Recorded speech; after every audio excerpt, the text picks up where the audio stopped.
नमस्कार, सुप्रभात। सब रंग कार्यक्रम में आप सभी का हार्दिक अभिनंदन, स्वागत। मित्रों, एक व्यक्ति को गुस्सा बहुत आया करता था। हम में से कईयों को कई बार ज़्यादा तो कुछ कम गुस्सा आता ही है। उसकी दवा आज लेकर के आया हूँ। व्यक्ति एक साधु के पास पहुँचा, कहा कि मुझे बहुत गुस्सा आता है, क्या करूँ, कुछ दवा दीजिए। साधु ने एक दवा दी। कहा, जब भी गुस्सा आए ये दवा अपने मुख में रखना और 10 मिनट तक तुम्हें चुप रहना है। चुप रहना अर्थात मुंह बंद रखना है, तभी ये दवा काम करेगी। और लगातार अगले 15 दिनों तक ये करना है, जब जब तुम्हें गुस्सा आए। 15 दिन तक व्यक्ति ने किया। सचमुच उसे गुस्सा नहीं आया। वो जैसे गुस्से से मुक्त हो गया, साधु के चरणों में गिर गया, जाकर के कहा, बड़ी अच्छी दवा दी थी आपने। साधु ने कहा, उस दवा ने काम नहीं किया, तुम्हारे चुप रहने ने काम किया। सचमुच मित्रों, जब हम गुस्सा आता है तो जब हम चुप रहते हैं तो बात बिगड़ती नहीं है, लेकिन बन जाती है। गुस्से का जो एक उफान है वो धीरे धीरे शांत हो जाता है। मन शांत होने के बाद हमें स्वतः समाधान दिखाई देने लगता है। अन्यथा गुस्से में हम कुछ भी कह जाते हैं और बातें बिगड़ जाती हैं। तो जब कभी भी गुस्सा आए ये दवा ज़रूर अपना लीजिएगा, चुप रहने का। तो निश्चित रूप से गुस्सा दूर होता चलेगा, बातें बिगड़ेंगी नहीं और सचमुच जीवन खुशहाल होता चलेगा। तो आइए खुशहाल जीवन के सुंदर संकल्प के साथ और इस दवा के साथ चलते हैं सौभाग्य की ओर। ओम शांति। क्या आप किसी डाली से टूटे हुए फूल को पुनः डाली पर लगा सकते हैं? नहीं ना। परंतु हाँ, यदि डाली मजबूत है तो उस पर फिर से एक नया फूल अवश्य खिल सकता है। इसी प्रकार हम भी अपने जीवन में बीते हुए लम्हों को वापस तो नहीं ला सकते, परंतु हाँ, आने वाले लम्हों को खूबसूरत जरूर बना सकते हैं। एक प्रसिद्ध लोकोक्ति है कि बीती ताही बिसार दे, आगे की सुधि ले। अर्थात बीती को भूल जाएं और आगे के लिए सतर्क रहें। इसलिए जीवन में बीती हुई घटनाओं और दुर्घटनाओं की परछाई कभी भी वर्तमान पर न पड़ने दें। हमारे जीवन में जो बीत चुका उससे जरूर कुछ सीख लें। कहा भी जाता है कि अतीत को छोड़ो, वर्तमान को पकड़ो और आने वाले भविष्य से स्वयं को जोड़ो। तो छोड़ो, पकड़ो और जोड़ो। समय के इन 3 सिद्धांतों को जो व्यक्ति अपने जीवन में याद रखता है वो सदा उन्नति की ओर बढ़ता जाता है। ओम शांति। मित्रों, कहते हैं कि सादा भोजन और चिंता मुक्त मन अच्छे स्वास्थ्य के लिए बहुत ज़रूरी है। सचमुच सादा भोजन अर्थात बहुत ही साधारण सा, जिसमें बहुत ज़्यादा तेल मिर्च मसाले ना हो, उनका तो हम ध्यान रखें ही। लेकिन जब भोजन की बात आती है तो ये जो भोजन है वो 2 प्रकार के हैं। एक तो हम जो अपने तन को देते हैं और दूसरा जो हम अपने मन को देते हैं। तन को देने वाले भोजन को तो हम सादा रखें ही, लेकिन मन को देने वाले भोजन अर्थात विचार वो बहुत ही सकारात्मक हों, सुंदर हों, तब मन चिंता मुक्त होता है, मन स्वस्थ रहता है। वास्तव में नकारात्मक विचार, व्यर्थ विचार ही तो मन में चिंता उत्पन्न करते हैं। और जब हम अच्छे विचार करते हैं, अच्छे विचारों का भोजन मन को देते हैं, तो मन निश्चिंत हो जाता है, मन स्वस्थ हो जाता है। तो इन दोनों बातों को ज़रूर गांठ बांध के रखिएगा। सादा भोजन, चिंता मुक्त मन, सचमुच यही अच्छे स्वास्थ्य की जननी है। तो आइए इन दोनों बातों को अपने जीवन में अपनाने के साथ चलते हैं आज के आपकी सेहत आपके हाथ की ओर।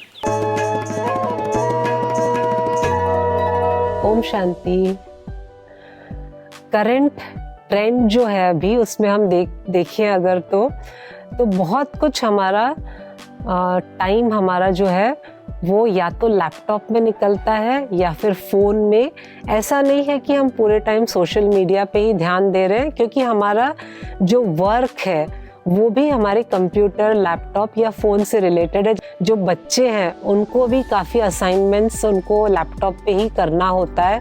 हमारा बहुत ज़्यादा टाइम स्क्रीन को देखने में जाता है, जिसकी वजह से चश्मा तो लगता ही है, उसके साथ साथ में बहुत थकान हो जाती है आँखों को। तो इसके लिए बहुत अच्छे सिंपल टेक्निक्स हैं। नंबर 1 है कैरेट, क्योंकि इसमें बीटा कैरोटीन होता है। तो कैरेट्स को हम किस तरह से यूज़ करें? नंबर 1, अगर आप कैरेट का जूस पीते हैं, हफ्ते में 3 से 4 बार अगर आप कैरेट का जूस पीते हैं तो आँखों के लिए बहुत अच्छा है।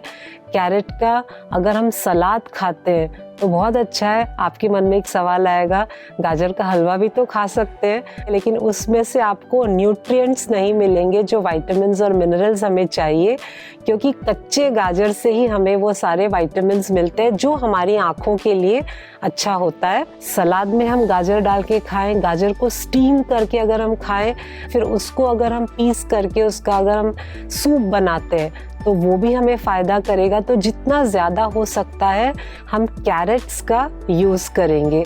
दूसरा जो इंग्रेडिएंट है वो है क्यूकम्बर, यानी कि ककड़ी। ककड़ी भी हमारे आँखों के लिए बहुत अच्छा है, तो सलाद में हम ककड़ी डाल सकते हैं, ककड़ी का जूस भी बना के पी सकते हैं। और ककड़ी को अगर आप छिलका निकाल करके मिक्सी में पीस के पेस्ट बना ले, इस पेस्ट को हम 3 से 4 दिन तक फ्रिज में रख सकते हैं। उसमें कॉटन के बॉल्स को डिप करके आप अपनी आँखों के ऊपर उसको रख दीजिए 10 से 15 मिनट के लिए, बहुत कूलिंग इफेक्ट देगी आँखों को। ये सब बहुत ज़रूरी है जिनका स्क्रीन टाइम बहुत ज़्यादा है। इसको ज़रूर आप ट्राई कीजिएगा अपनी आँखों के लिए, और ख़ासकर घर में अगर यंग बच्चे हैं तो उनका तो ध्यान रखना बहुत ज़रूरी है आँखों का, तो उनको ये सारी चीज़ें दीजिएगा और अपना फीडबैक भी ज़रूर दीजिएगा। Thank you. ओम शांति। मित्रों, जीवन में जो समस्याएं आती हैं उनका एक मुख्य कारण है हमारा कमज़ोर मन। बातें आती हैं तो हम बातों से अपने मन को प्रभावित होने देते हैं। यदि मन को हम प्रभावित न होने दें, मन को अप्रभावित रखें बातों से, परिस्थितियों से, तो समस्याएं स्वतः ही दूर हो जाती हैं। छोटी छोटी बातों से भी हम अपने मन को बहुत ज़्यादा प्रभावित कर लेते हैं, बहुत ज़्यादा निराश हो जाते हैं, उदास हो जाते हैं, और फलतः हमारी कार्य क्षमता भी कम हो जाती है, हमारी एकाग्रता नष्ट हो जाती है, कार्य करने का मन नहीं करता और हम बहुत ही विचलित स्थिति में आ जाते हैं। इसीलिए मित्रों, एक बात अंडरलाइन कर लें, बातें कैसी भी हों, अपने मन को उससे प्रभावित नहीं होने देना है। अपने मन को शक्तिशाली बनाए रखना है, जिससे हम स्वतः ही उस समस्या, उस बात से ऊपर उठ जाएंगे, बाहर आ जाएंगे और जीवन हमेशा ही खुशहाल बना रहेगा। और आध्यात्म इसमें सुंदर मदद करता है। और ऐसे ही सुंदर आध्यात्मिक अनुभवों के साथ प्रतिदिन हमारे विशिष्ट जन हमारे साथ होते हैं, ताकि हमें भी प्रेरित कर सकें अपने अनुभव से। आइए देखें आज इस सेगमेंट में हमारे साथ कौन से खास मेहमान हैं। Because nowadays we observe that teachers more focus on the covering their syllabus only. The second thing is we observe that if they want to teach their students in a humble and polite way, but the students nowadays they behave in a very rash manner, and their behavior is not good at all.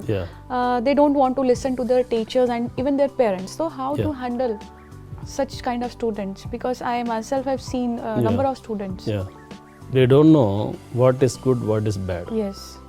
Instead of teaching good and bad, you teach about the deeds of good, deeds of bad. See, you teach what will happen if you do bad. You teach what will happen if you do good. See, harming to any kind of living things is harm to the God. This kind of knowledge to be inculcated. Say, I approached some of the students of my own class, or as you said, are revolutionary and non-obedient. When I touched his personal feeling, you should go with him and touch with his personal. He becomes soft, because lacking some of the things, love and affection, he behaves like that. So that's my own experience. When I was a teacher to teach the B.Ed class, one, I would not able to reveal the name. He was in Naxal group. Okay. See, whenever I teach, he'll retract me, saying negative things. Then frequently I called him to my home, and I provide food and served food through myself, my hand, and feeling the happiness, feeling the love and affection from my family members. He get it changed. He come forward. What was making, what he made, what was the things done wrongly by him, Yeah. through which I pulled him to my way and I changed him. Now he is leading a happy life. That's very. So that's we should very go good. in deeper and have a personal touch. That is more important, which is lacking now. मित्रों, कहते हैं कि धन की संपन्नता से अच्छी है मन की संपन्नता, क्योंकि धन की संपन्नता कई बार अहंकार दे देती है, लेकिन मन की संपन्नता संस्कार देती है। सचमुच जब धन आ जाता है व्यक्ति के पास तो बहुत कम ऐसे लोग होते हैं जो अहम से अपने आप को मुक्त रख पाते हैं। धन आए भी तो ईश्वर का शुक्रिया करते हुए उस धन का हमें सदुपयोग करना चाहिए, अहम भाव में नहीं आ जाना चाहिए। और साथ ही उससे भी कहीं सुंदर बात किसी ने कही कि मन की संपन्नता हमें सुंदर संस्कार देती है, इसीलिए मन की संपन्नता की ओर हमें विशेष ध्यान देना है। और मन की संपन्नता आती है आध्यात्म से, सुंदर ज्ञान से। जितना मन अच्छे ज्ञान से, आध्यात्मिक बातों से भरता चला जाता है, उतने ही हमारे अंदर अच्छे संस्कारों का उदय होता है। और यही सुंदर संस्कार, मन की संपन्नता ब्रह्म कुमारियाँ अध्यात्म के माध्यम से सबको प्रदान कर रही हैं। आइए देखें पीस न्यूज़ हाइलाइट्स में। मध्य प्रदेश के बैतूल में ब्रह्मा कुमारीज आनंद सरोवर खंजनपुर द्वारा 7 दिवसीय गीता प्रवचन का आयोजन किया गया, जिसमें मुख्य रूप से सिवनी से पधारी आरती दीदी ने गीता प्रवचन किया। इस दौरान कलश यात्रा से गीता ज्ञान प्रवचन सप्ताह का शुभारंभ किया गया, जिसमें बैतूल हरदा क्षेत्र के सांसद DDIK, बैतूल नगर पालिका अध्यक्ष पार्वती बाई जी, सारणी से पधारी BK सुनीता बहन, बैतूल की संचालिका BK मंजू बहन एवं सैकड़ों की अंदाज में BK भाई बहनें भी उपस्थित रहे।